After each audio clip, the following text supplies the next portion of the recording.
siga tushishingizga to'g'ri keladi.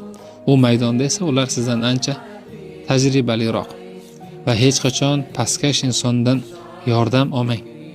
Chunki bir burda non bergan bo'lsa, o'zim boqib katta qilganman deb da'vo qilishadi. Yillar davomida ustozimning bir nasihatiga amal qilib ko'p manfaatlar ko'rdim. Shu bilan bo'lishmoqchiman. Muhammad Ali: hech qachon past ketmang.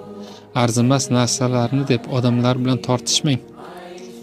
Siz birovni ko'nglini og'ritib, haq-nohaq bo'lsangiz ega chiqqan shu arzimas matohangiz bilan hech qachon buyuk ishlarni qila olmaysiz.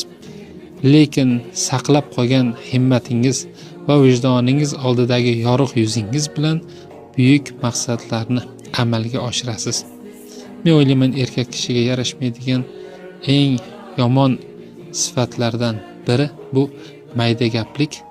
Bir gapni yo bir ishni ushlab olib, odamlarni yillar davomida